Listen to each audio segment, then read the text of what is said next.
Hi, my name is Steve Brown, and this is the second video with the counterbend and the cloverleaf exercises that I had done earlier.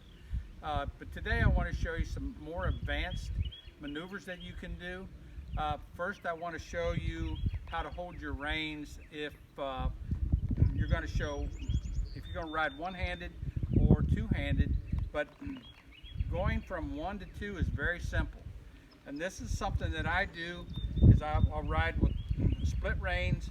I ride one finger between the bridle reins. I reach up with these two fingers and I grab that bridle rein, left bridle rein, then I come up with my other hand. So now I'm riding with two hands. I go to one hand, two hands, one hand, two hands. And you need to practice that because it's not easy at first. But practice that because your horse needs to learn to have these bridle reins against his neck, so he can have that feel. Okay, so I'm going to ride like that periodically during the video today. Right now I'm going to show you how to counterbend around these cones, and remember I have them all numbered 1 through 5. Just a little easier to remember. And the buckets or the cones have give you a plan each day of what you want to do. And I think that's important because a lot of times people just ride without a plan, but to get your horse broke and to get it to where it's easy to ride, you need to have a plan. So I'm going to counterbend. First of all, for the ones of you horses don't counterbend, this is a technique that I use. Very simple, the 3-step maneuver. I teach this horse to follow his nose, one hand. My right hand just makes him go forward into a circle. That's step 1. Step 2 is I'm going to use my left rein and I'm going to go in a straight line. Then I'll go back to step 1. Step 2 is a straight line with his head bent to the right. I just want to be able to see his right eye. So I have step 1, step 2. Now step 3 is I'm going to counterbend. And it's important that I use my left rein when I'm bending to the right. So step 1, step 2, step 3. I move away from that bridle rein. It's important that I use this rein, my left rein, to make him go to the left. So it's a 3-step maneuver, very simple. You have to be able to do that before you can do the exercises that I'm going to show you. Okay, we're going to counterbend around this. Then I'm going to let the horse straighten up and ride him forward.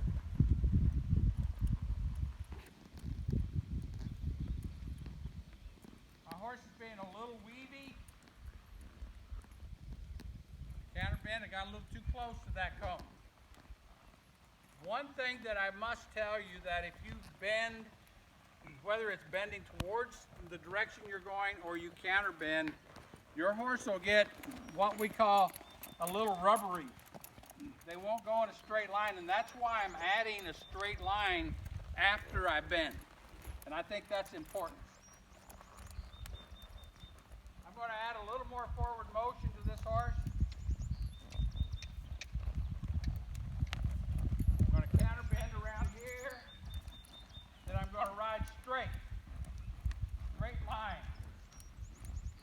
Counterbend around this. Straighten up, straight line. Counterbend. Straight line. Counterbend. Straight line. It's important that you add that straight line in there because they will get rubbery. All right, now what I'm going to do is I'm going to show you how to start preparing your horse for a lead departure from that counterbend circle. I think it's very important that you be able to pick up leads. To me, there is no excuse for a mislead if you have worked with your horse. Two things about picking a lead up. One thing my horse must be able to do, he must maintain position to lope off. And we're not going to get into footfall and all that, but he must be in position, and I'll show you that position that he needs. and he must lope off when I kiss. And that's kind of a basic maneuver. I use my leg to put him in position. I kiss to lope off. And you can teach him any way you want. That's just a standard way to pick a lead up. But I can teach this horse to pick his lead up by pushing with my right hand on his right hip, if I do it enough times. I probably have to do it a couple thousand times. But I can teach him to do that because they are horses that learn through repetition.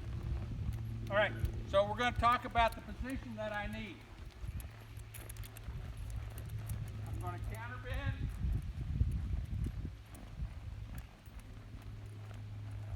The position that I want is I want the shoulder up.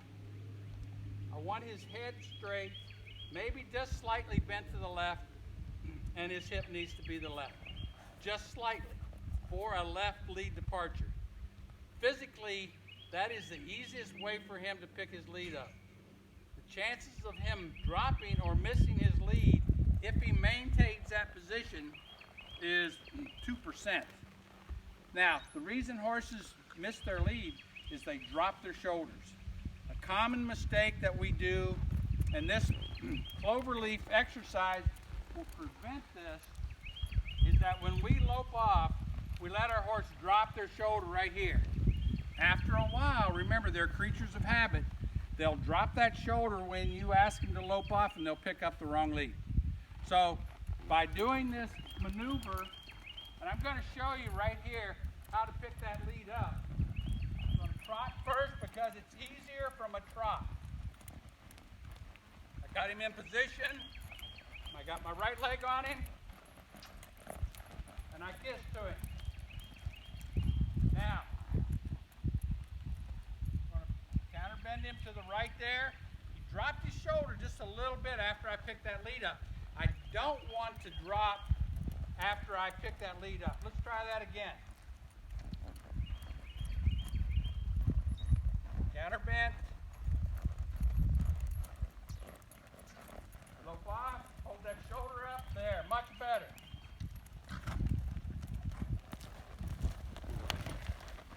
Okay, so that's the position that I want to have. So I can go through this exercise. Now I'm going to go to 2 over there. I'm going to counter bend. I got my right leg on him to hold that position. I'm going to kiss right now. All right, that wasn't very good.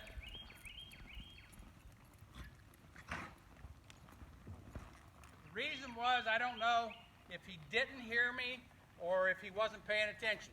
Doesn't matter. The part that didn't work there was when I kissed, he didn't lope. So I'm not going to punish him for not getting in position or anything like that. But I'm going to really make sure that he hears me kiss to him. That's a verbal cue. I'm going to drive him up.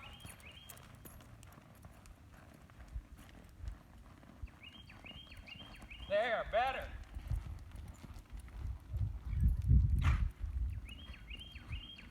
Lope around that.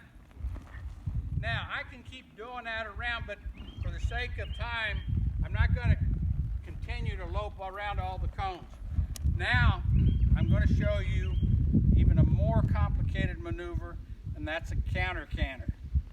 Counter canter's hard, and you have to be able to pick those leads up before you can counter canter.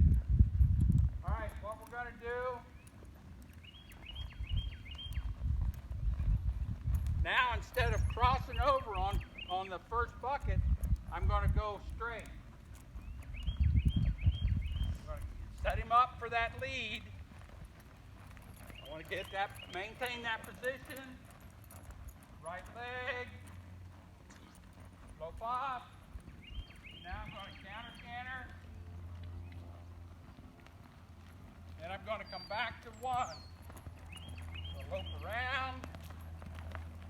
Now I'm going to go to 3.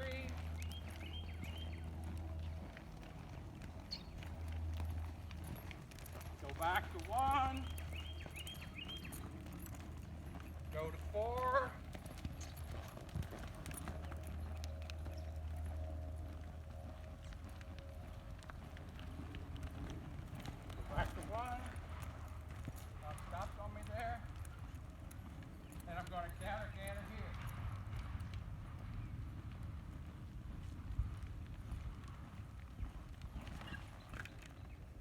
that is a more complicated maneuver.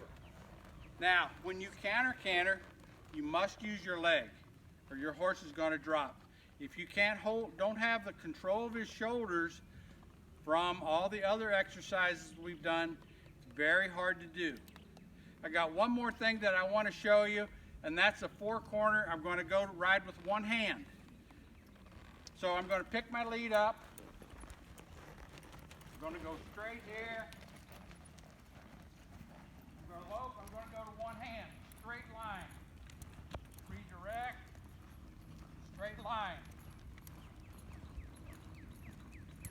Redirect. Straight line. Redirect. Straight line. Redirect. Straight line. Redirect. Straight line.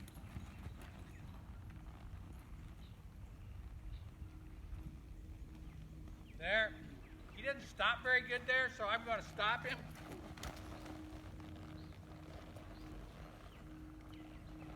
So those are some exercises that you can use. Hopefully this has helped you, gives you some things to work on. Have a good day.